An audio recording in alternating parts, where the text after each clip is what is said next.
This is a 2021 Hyundai i30, or also known as the Elantra in some countries, and I'm going to review it today.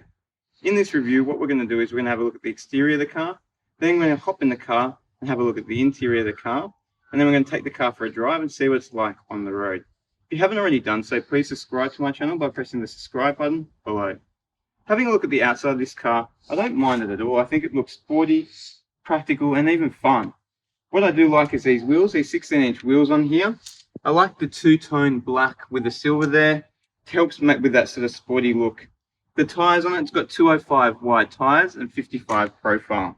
If we take a look at the front of the car here, the 2021 model isn't too different to the previous models. What is different is this LED here, where they used to have the straight flat LED. Now they've got these little triangles here, just to make it stand out a bit more. I don't mind, it looks pretty good. I've seen a few coming towards me. They do stand out a bit more. The lights, I don't mind the front lights there. I do like this grille. It's nice and sporty here at the front. So let's have a look around the side again here.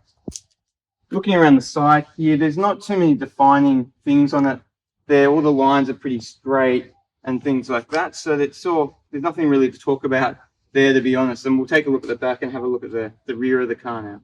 So having a look at the rear of the car here, I like this little spoiler here, the two-tone black here. It makes it look nice and sporty there.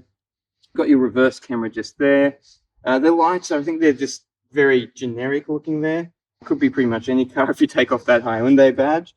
And this has got a single exhaust, which is actually real exhaust, but it's hidden just under here, under this plastic bar here. And then you can see the sensors there. Feels a bit cheap actually, that hidden that plastic there. All right, what we'll do is we'll take you inside the car and we'll take a look at what the interior looks like. In the interior of the car, I think it's a bit of a mixed bag. You've got some plastics which feel nice. Then you've got this cheap plastic down here. And there's not any two-tone, so it looks very bland and plain. I think they could have just put some two-tone here, maybe some nice recycled plastics just here to mix it with the plastic there. But at least it doesn't feel cheap. It does feel a bit rubbery there, so that's nice. This infotainment system is an 8-inch infotainment system, so it's a fairly generous infotainment system. This is a base model, so getting that in the base model is quite good. If you go up to the higher models, you do get a 10-inch infotainment system in it. It's fairly intuitive as well, so it's got Apple CarPlay, Android Auto. If I don't have the phone plugged in, it'll have a little widget here and tell me I need to plug it in. The menu here is quite easy to use. There's a few different icons there, but it's all touch screen and everything's quite close by. It's just this one's just got the air conditioning in it, no climate control. That will you'll get the climate control with the models up from this. You've got your standard USB socket, so no micro USB socket. I thought they might put a micro USB socket in, this one being a 2021 model, and most of the phones these days coming with the micro socket. So that's a bit annoying if you don't have the regular size USB. Gear stick looks a bit plain here. Doesn't feel anything special here. It's got Tiptronic on that gearbox there. And then you've got your driving mode button there. It's got an electric handbrake.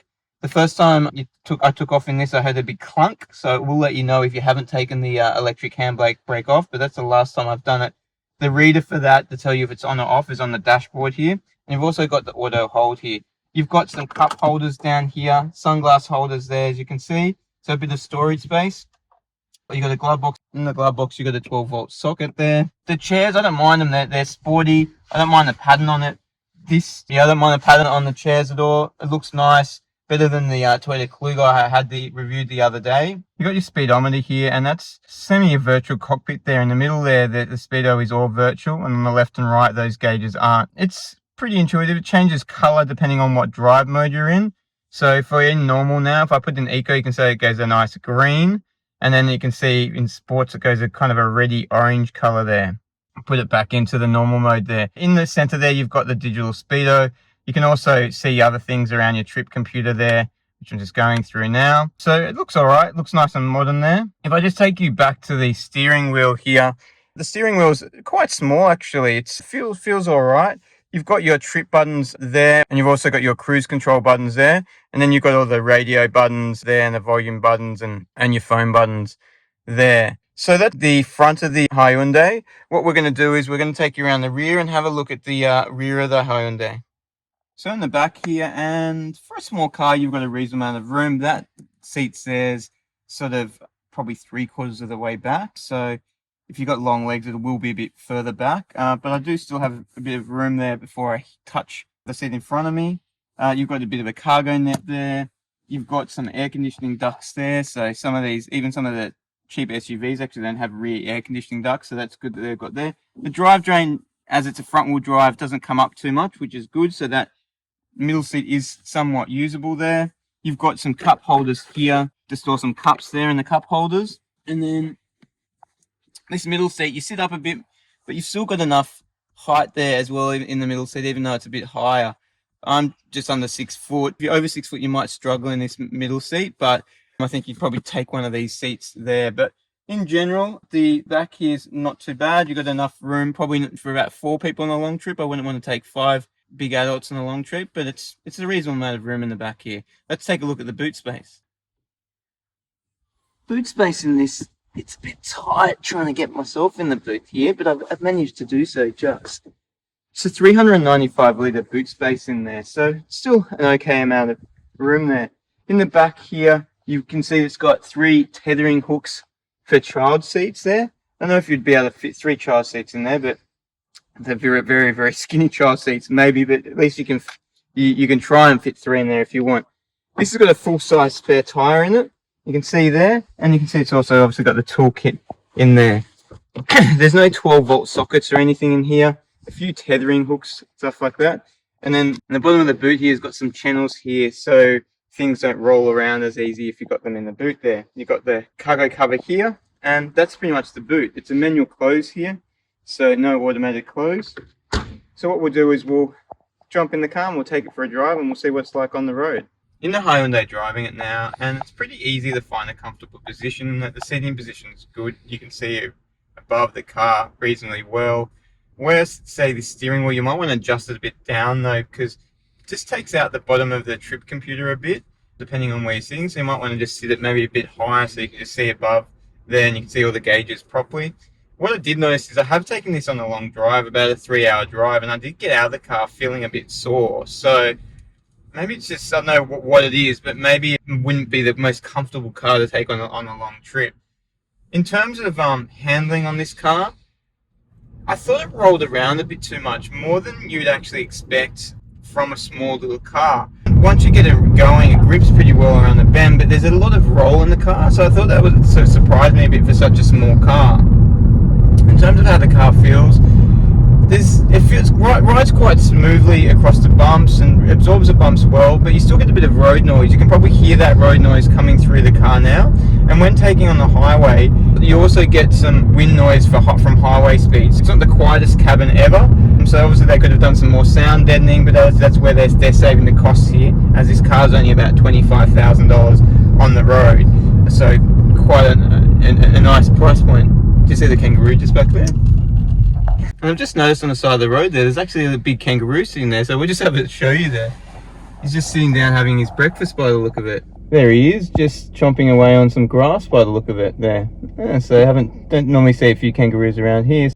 The technology on this car, you get most of the things that you need. There are still a few things that are missing. Hyundai call the technology package Smart Sense, which comes with lane keep assist, but the lane keep assist is quite intrusive. Like, I find it gets a bit annoying. It's very much, it tries to pull you across like the road even when you're in your lane anyway. It also comes with a front assist alert, and you've also got your adaptive cruise control standard, which is pretty good because on some of the Europeans you actually have to pay extra for that. It doesn't have any side assist at all, so they're missing the blind spot monitoring, which I thought wouldn't be that hard to throw that in, but for whatever reason they haven't. Reverse camera, reverse sensors, no front sensors on this one. The ride of the car, although it's kind of good, there are some rattles. What I noticed is even on the highway, there was a bit of a rattle coming from the roof here. I thought there was something in the sunglass holder, but there wasn't. I was playing around with it. I couldn't get rid of it. So being in your car, I don't know why there's a rattle in it. And it's a bit disappointing that you've got a rattle in a brand new car. So hopefully it's just this car and it's not every i30 that has that rattle in it. In terms of fuel consumption on this, Hyundai say that it does about 7.2 litres combined to 100 kilometres. And I've been driving a bit of a mix of highway, more highway than city, in it. And at the moment, I've got about 6.6. I've got it down to 6.4 on this trip as well. So it's about what they say it is and should be fairly fuel efficient. There's obviously more fuel efficient cars in this category, but still pretty fuel efficient. The stereo system, as a standard stereo system, it's pretty good. But it's got some good bass and it's not too cheap, so I didn't mind the stereo system in this. In terms of the engine in this, so this engine is a 2-litre 4-cylinder engine, and it's got 120 kilowatts and 203 newton-meters of torque. And I was thinking about that. Those in Australia will know what a Holden Commodore is.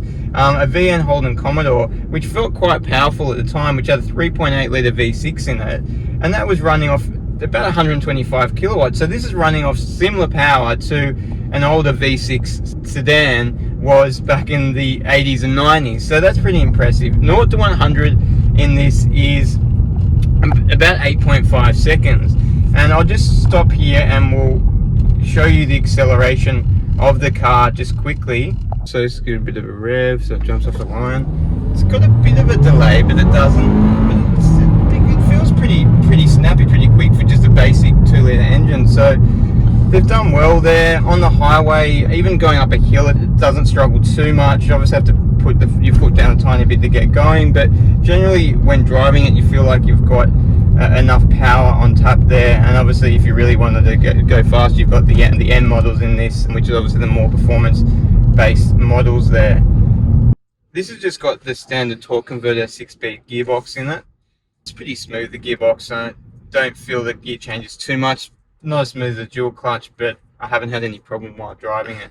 So in general, what do I think about this? Well, it's definitely, if you're looking for a car that you get the A to the B, small, something you drive around the city, it's definitely something that you should consider. Some of the things I didn't like so much about it, the rattle I mentioned would start to get annoying if you had a brand new car and there's already a rattle in it. The handling, just the way it sort of, like they could have tuned it a bit differently so it sits flatter around the bends there, but I'm probably being a bit picky when I'm saying that. In general, there wasn't too much to dislike about it. What I like about it, so I like the engine, and I think it's a fairly generous 2-litre engine that you get as your stock standard i30 in this, and more than enough power to take you around the city. I don't mind the interior. I like this 8-inch screen. It's pretty intuitive. The infotainment system there, and it's pretty easy to drive. So it's definitely a car that you should consider. I would also take a look at the very popular Toyota Corolla and the Mazda 3, which is a sort of a very competitive class, this. And obviously Hyundai's sort of sister car, the Kias, as Hyundai own Kia. Yeah, I don't mind this car. Thanks again for watching today, and please feel free to subscribe.